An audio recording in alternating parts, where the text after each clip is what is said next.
I looked at what we were asked to do, and one of the things that I decided to look independently into was the idea of turning the JCAC over to a rescue/humane organization to operate. So I decided to check into this and see whether this was a feasible idea or not. I really didn't know.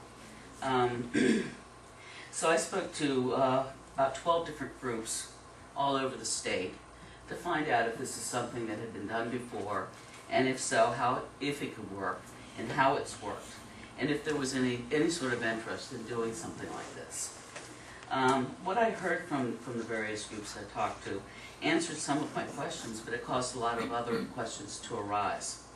I spoke with 12 groups, and some 83% of these groups said that as long as Ms. Bowen was involved with the JCAC, they were not interested in partnering with us.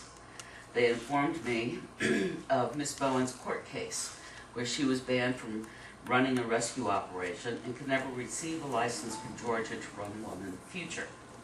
I'd heard some rumors about this, but I really assumed that the very thorough background check that Ms. Bowen had gone through before being hired had brought this issue to light. So I assumed that what people were telling me was probably an exaggeration.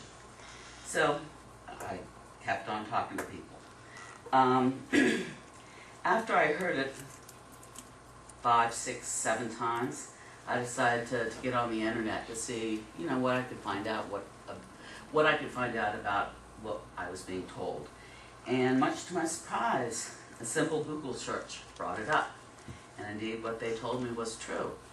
And this brought up a lot of other questions for me. Did the county's vetting uncover this legal information? And if it didn't, why not? Seems maybe your vetting procedures need to be looked at. And if it did come up, was the county manager informed of this? And if he wasn't, why not? If he was, did he inform you, the BOC, about this? And if he didn't, why not?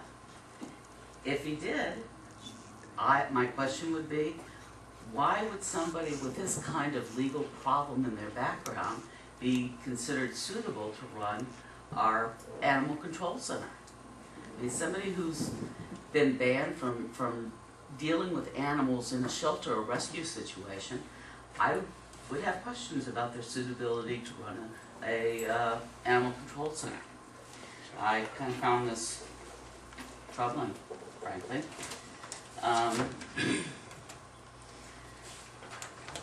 Oops, I don't know if I can back up. I guess not. I may have just screwed it up. When I was talking to shelter people, they were at first very reluctant to talk to me, telling me that they were afraid that if they spoke with me that... What? I'm just not used to using the laptop.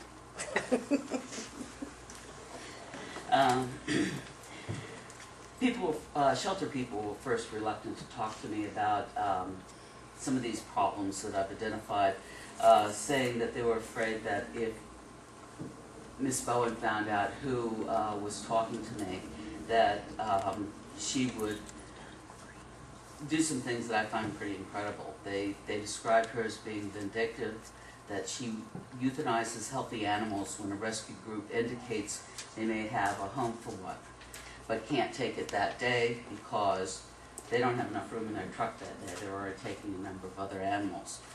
They've returned to the shelter the following day to be told that the animal had suddenly gotten sick overnight and had been euthanized. Many of these groups will not return to the JCAC to rescue our animals because of this. I find this trouble. Then we come to